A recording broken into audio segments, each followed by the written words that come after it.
लक्षवेधी क्रमांक 1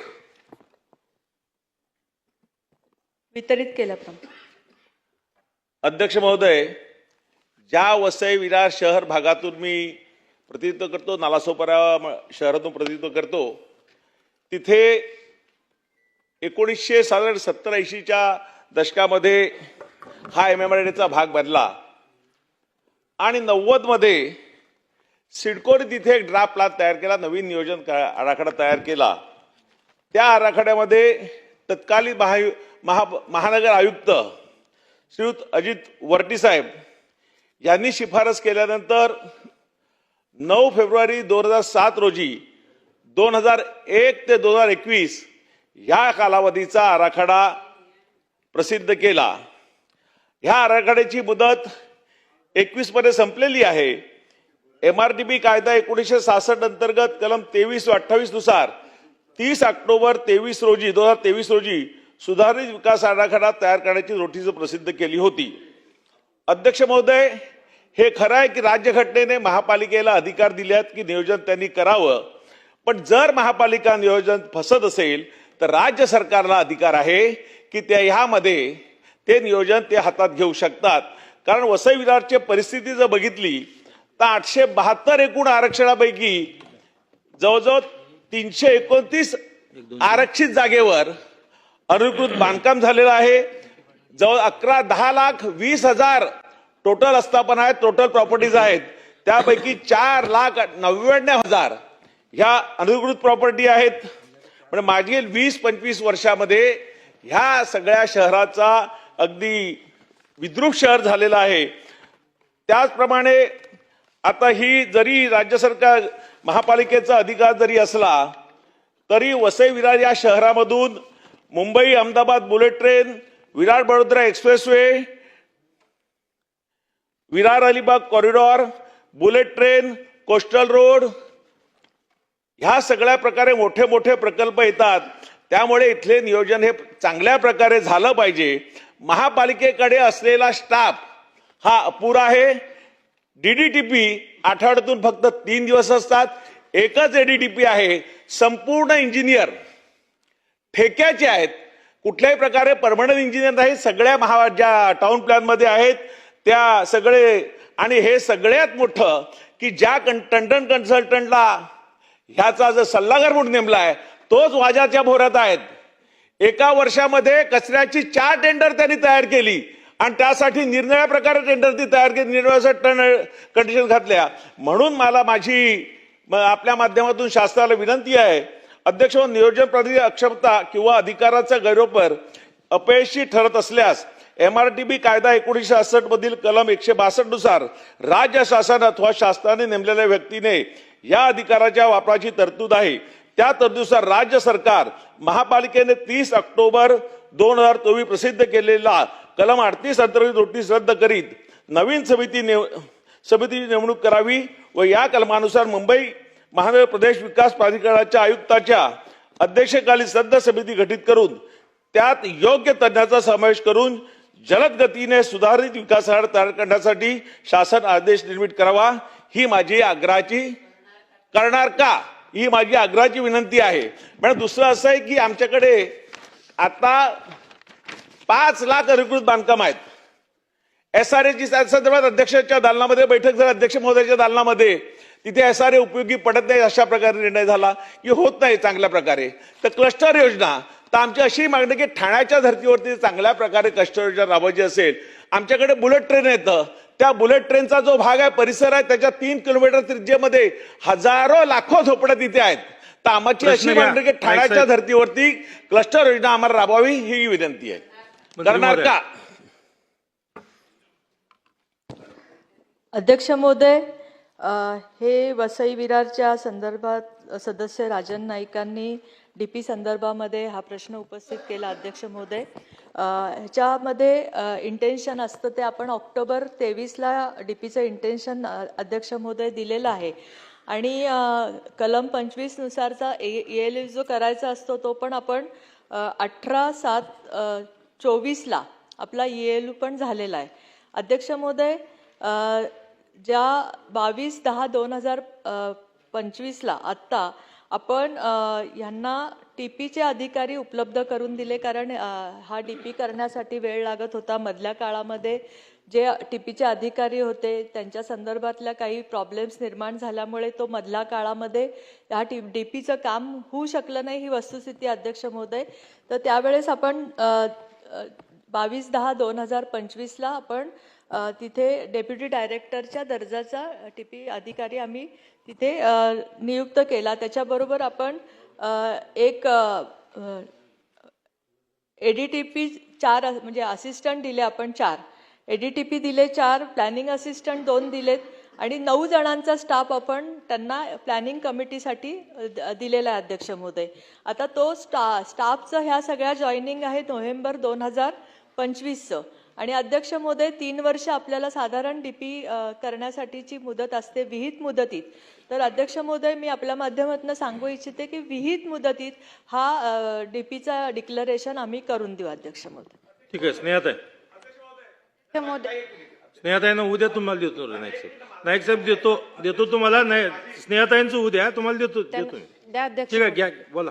अध्यक्ष महोदय, सन्माननीय सदस्य राजन नाईकजी यांनी जी लक्षवेधी उपस्थित केलेली आहे ही वसईच्या अत्यंत महत्त्वाच्या मुद्द्यावर आहे. वसईचं भवितव्य, वसईच्या येणाऱ्या पुढच्या पिढ्यांचं भवितव्य या प्रश्नावर अवलंबून आहे अध्यक्ष महोदय. हे जो 2001-2021 पर्यंतचा जो विकास आराखडा तयार केला होता तो संपून आता 5 वर्ष झालेली आहेत अध्यक्ष महोदय, आणि नवीन विकास आराखडा तयार करण्याची काहीही चिन्ह दिसत नाही आहेत. आता सन्माननीय मंत्री महोदयांनी जे उत्तर दिलं त्यामध्ये त्यांनी म्हटले की डीडीटीपी दिलेला आहे, पण तो डीडीटीपी 3च दिवस आमच्याकडे येतात अध्यक्ष महोदय. प्रभारी चार्ज त्यांना दिलेला आहे. 3 दिवस सोलापूर, 3 दिवस वसई विरार महानगरपालिका, आणि त्यामध्ये इतर बाकी इतकी कामं असतात की त्यामध्ये डीपी करण्याचा वेळच त्यांना मिळत नाही अध्यक्ष महोदय. दुसरी महत्त्वाची गोष्ट अशी अध्यक्ष महोदय, ही महानगरपालिका बनत असताना 53 गावांचा समावेश या महानगरपालिकेमध्ये झालेला आहे अध्यक्ष महोदय, आणि 21 महसुली गावांचा विकासाचा आराखडा बनवण्याची जबाबदारी महानगरपालिकेवरती आहे. वसई हा असा प्रदेश आहे जो मुंबईला ऑक्सिजन पुरवतो. ब्रीदिंग झोन म्हणून वसई ओळखली जाते. आज वसईची अशी अवस्था आहे अध्यक्ष महोदय अनधिकृत बांधकामांमुळे की वसईचा हा ब्रीदिंग झोन धोक्यात आलेला आहे, मुंबईचा ऑक्सिजन धोक्यात आलेला आहे अध्यक्ष महोदय. आणि जसं सन्माननीय सदस्य राजन नाईकजींनी सांगितलं की बुलेट ट्रेन येते, मेट्रो येतोय, कोस्टल रोड येतोय, अलिबाग कॉरिडॉर येतोय, इतके मोठे मोठे प्रकल्प वसई विरार नालासोपाऱ्यामधनं जात आहेत. त्या सगळ्याचा मेळ जर स्थानिक विकासाची घालायचा असेल अध्यक्ष महोदय तर जागतिक दर्जाचे नगररचनाकारांची तिथे गरज आहे अध्यक्ष महोदय. त्यामुळे माझी अशी ठाम मागणी आहे अध्यक्ष महोदय की ही सूचना रद्द करून एक तज्ज्ञ लोकांची, ज्यामध्ये नगररचनाकार असतील, ज्यामध्ये पर्यावरणवादी असेल, कारण की हा वसईचा हरितपट्टा संरक्षित ठेवण्याची खूप गरज आहे अध्यक्ष महोदय. बावखळ संवर्धन करायची गरज आहे. जो हरितपट्ट्यामध्ये 2च मिनिटं अध्यक्ष महोदय, हरितपट्ट्यांमध्ये जो FSI वाढवलेला आहे तो कमी करण्याची गरज आहे. असे अनेक प्रश्न आहेत अध्यक्ष महोदय. ह्या हरितपट्ट्याला वाचवण्यासाठी अध्यक्ष महोदय हा मार्च महिना आहे. 2010ला 5 मार्च 2010ला आम्ही अमानुष लाठी हल्ला झेललाय अध्यक्ष महोदय वसईकरांनी. असंख्य वसईकरांनी रक्त सांडलेलं आहे. माझी या शासनाकडे विनंती आहे की आमचं हे सांडलेलं रक्त वाया जाऊ देऊ नका अध्यक्ष महोदय. आम्ही पुढच्या पिढ्यांसाठी हे रक्त वाहिलेलं आहे. तर मला अशी विनंती करायची आहे शासनाला अध्यक्ष महोदय की पुढच्या भविष्यासाठी, येणाऱ्या पिढ्यांच्या 50 वर्षांच्या भविष्यासाठी ही सूचना रद्द करावी आणि तिथे तज्ज्ञ नगररचनाकार, पर्यावरणवादी आणि पायाभूत सुविधांमधले जे तज्ज्ञ असतील अशांची कमिटी करावी आणि आराखडा बनवावा. आणि त्यासाठी एक बैठक मंत्री महोदयांच्या अध्यक्षतेखाली त्यांनी घेतील का अशी मी त्यांना प्रश्न विचारते अध्यक्ष महोदय. अध्यक्ष महोदय, आपल्याला साधारण ELU नंतर आपल्याला सुद्धा विकास आराखडा डिक्लेअर करण्यासाठीची जी मुदत लागते, विहित मुदत, त्या मुदतीमध्ये जसं मी सांगितलं तसं आपण हा आराखडा डिक्लेअर करू अध्यक्ष महोदय. साधारण नोव्हेंबर 2025ला जी सगळी टीपीची टीम दिलेली आहे ती जॉईन झालेली अध्यक्ष महोदय. तर त्यामुळे आपण त्यांच्यावर थोडा विश्वास ठेवून अध्यक्ष महोदय की आपल्याला तो आराखडा तयार करून देतील. त्याचप्रमाणे अध्यक्ष महोदय जो हायस्पीड रेल्वे किंवा बुलेट ट्रेनचं जे होतं ते आपण या डीपीमध्ये सगळं समाविष्ट केलेलं आहे आणि त्याप्रमाणे त्याच्याच्या अनुषंगाने जे होतील नंतरचे बदल ते आपण रिवाइज डीपीमध्ये समाविष्ट करू अध्यक्ष महोदय. याच्यामध्ये अजून एक गोष्ट अध्यक्ष महोदय की आपण कन्सल्टंट नेमलेला आहे. तर आता स्नेहा दुबेंनी जे सांगितलं की बाबा हे काही होतच नाही आहे, ह्याच्यामध्ये त्यांनी उल्लेख केला हरित पट्ट्याचा वगैरे. तर ज्या कन्सल्टंट आणि आमचे जे टीपीचे नेमलेले अधिकारी आहेत आणि आपले सदस्य स्नेहा दुबे आणि आम्ही राजन नाईक या सगळ्यांची एक एकत्रित बैठक अध्यक्ष महोदय मी माझ्या दालनामध्ये बोलवून ह्याचाच आढावा घेते अध्यक्ष. सागर साहेब. अध्यक्ष महोदय दोन्ही सन्माननीय आमदारांनी जे विषय मांडलेत ते मी ऐकलेत बाहेर. अतिशय महत्त्वाचे विषय. आपण वेळ द्या अध्यक्ष महाराज. ह्या लक्षवेधी कशासाठी लागतात? 12 लावा 15 लावा, पण ज्या लक्षवेधी लागतात त्याचा मार्ग निघायला पाहिजे. एकतर उत्तर सर्क्युलेट झाले नाही आहेत. म्हणजे सरकारचं नेमकं म्हणणं काय आहे हे कोणालाच माहीत नाही आहे. नेमकं म्हणणं काय आहे ते तुम्हाला उत्तर आलंय का? आत्ता मिळालं इथे. मला तर अजून मिळालं नाही, मी विचारलं तरी. अध्यक्ष महोदय, मंत्री महोदया, हा फार महत्त्वाचा सेंटर आहे. गुजरात आणि महाराष्ट्र आणि पुढचा आता वाढवण बंदरचा जो डेव्हलपमेंट होत आहे त्याला लागून असलेला शेवटचा मेट्रोपॉलिटन सिटी जवळचा हा महानगरपालिका आहे. अध्यक्षमध्ये माझी पहिली मागणी आहे, MMR रिजनमध्ये जेवढ्या महापालिका आहेत मंत्री महोदया, आपण माननीय मुख्यमंत्री महोदयांशी चर्चा करा. नगरविकास मंत्री माननीय एकनाथ शिंदे साहेब, आपले उपमुख्यमंत्री साहेब, त्यांच्याशी चर्चा करा. MMR रिजनमधल्या जेवढ्या महापालिका आहेत ना त्या सगळ्या महापालिकेला IAS ऑफिसर हे कमिशनर म्हणून पाठवले पाहिजे. कमिशनर म्हणून पाठवले पाहिजे.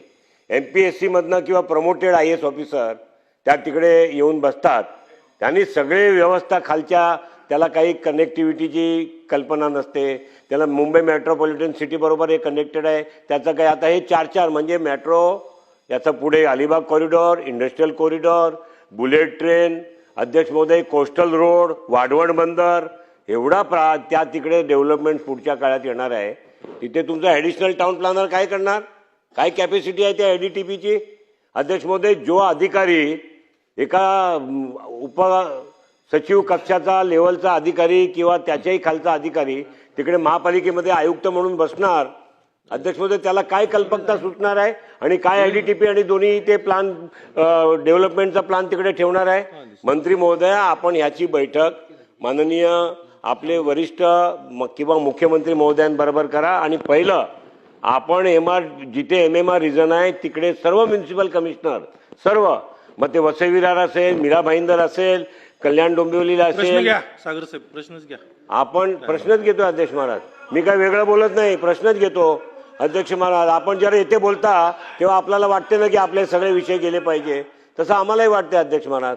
आणि म्हणून आपण कमिशनर हे IAS ऑफिसरच तिकडे घेतले पाहिजे. हा निर्णय आपण किती दिवसात करणार आणि याचं इम्प्लिमेंटेशन कधी करणार, एक. आणि दुसरं, या संदर्भामध्ये आता तात्कालिक मुख्यमंत्री महोदयांच्या लेवलवरती बैठक झाली पाहिजे आणि त्या तिकडे नगरविकास खात्याचे प्रधान सचिव असेल, आपण उपमुख्यमंत्री असाल, माननीय त्या विभागाचे मंत्री असतील, उपमुख्यमंत्री एकत्रित असतील आणि सर्व तिकडचे आमदार, अशी एक बैठक कधी घेणार? अध्यक्ष महोदय, मी सांगितलं जसं आत्ता तसं आपले नगरविकासचे मंत्री आपले डेप्युटी CM एकनाथजी शिंदे साहेब यांच्याबरोबर आपण ही मीटिंग घेऊ अध्यक्ष महोदय. आणि सध्या आपण पूर्ण वेळ आपण डेप्युटी डायरेक्टरचाच अधिकारी तिथे नियुक्त केलेला आहे. तर तुमचा IAS कमिशनर जो IAS ऑफिसर पाहिजे, आपण त्या बैठकीमध्ये या संदर्भाची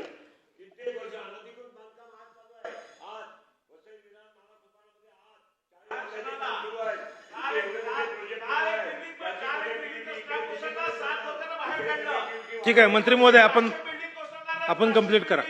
अध्यक्ष महोदय, वसई विरारमध्ये IAS दर्जाचा कमिशनर पाहिजे ही त्यांची सूचना अतिशय योग्य आहे. त्याचा व्यवस्थित विचार केला जाईल. ठीक आहे. नाईक साहेब सांगितले, चला पुढे जाऊ. लक्षवेधी क्रमांक 2 नाईक साहेब. लक्षवेधी नाईक साहेब, ही लक्षवेधी जवळजवळ 15 मिनिट चालली आहे नाईक साहेब. 15 मिनिट चालली आहे पहिलीच लक्षवेधी. ठीक आहे, घ्या. एक फक्त स्पेसिफिक प्रश्न विचारा. स्पेसिफिक प्रश्न विचारतो ना. ज्या डीडीपीला प्रॉब्लेम झाला सांगितला ते जेलमध्ये गेले, काही प्रॉब्लेम झाला नाही. आणि जेलमध्ये जाण्याचं कारण काय की चुकीच्या पद्धतीने काम केल्यामुळे आरक्षित जागेवरती 41 बिल्डिंग झाल्या, त्या पाडल्या कोर्टाच्या आदेशाने पडल्या, त्यामुळे जेलमध्ये गेले. आणि अशा लोकांना जर डीपी बनवायला देणार असाल तर वसई भविष्य काय राहील साहेब. त्यामुळे वसईच्या उज्ज्वल भविष्यासाठी चांगले अधिकारी तिथे दिले पाहिजेत. जसं IAS direct promotee IAS direct IAS अधिकारी दिले पाहिजेत. आणि डीडीपीचे सगळे टेम्पररी प्रभारी चाललाय ते बंद केलं पाहिजे कुठेतरी. सांगितलं ना मंत्री महोदयांनी का. आणि बैठक मॅडम तातडीने लावा ही विनंती राहील. अध्यक्ष महोदय, योगेश सागर साहेब आपण ज्येष्ठ सदस्य आहे. मंत्री महोदयांनी समर्पक उतरले, बैठकी लावतो म्हणून सांगितलं आणि अधिकारी नेमण्याचंही त्यांनी सांगितलेलं आहे. दोन्ही सांगितलेलं आहे. चला हा बोला. तरी एक लक्षवेधी झाली तरी चालेल, पण न्याय मिळाला पाहिजे ना. लक्षवेधीला न्याय मिळाला पाहिजे. अध्यक्ष महोदय, जो अधिकारी जेलमध्ये जातो, ज्या अधिकारी डेप्युटी डायरेक्टर टाउन प्लॅनिंगच्या अंतर्गत खोटे नकाशे मंजूर केले जातात, खोट्या सह्या केल्या जातात, अशा पद्धतीने जर खोटे काम करणारे लोक जे डेव्हलपमेंट प्लॅन बनवतात ते पैशासाठी काय करू शकतात. मंत्री महोदय, जे अधिकारी जेलमध्ये गेलेत तो मुद्दा वेगळा आहे. अध्यक्ष महोदय, आता आम्ही जे अधिकारी नेमलेत ते वेगळे आहेत आणि डेप्युटी डायरेक्टर नेमला. आम्ही आता टाउन प्लॅनिंगचीच टीम दिलेली आहे अध्यक्ष महोदय. त्यामुळे आणि मी परत एकदा सांगते की आम्ही एकनाथ शिंदे साहेबांच्या दालनामध्ये या संबंधीची बैठक बोलवू आणि सदस्यांच्या ज्या मागण्या आहेत माझ्या मते योग्य आहेत त्या मागण्यांवर आपण तिथे सहानुभूतीपूर्वक विचार केला. ठीक आहे. लक्षवेधी क्रमांक 2.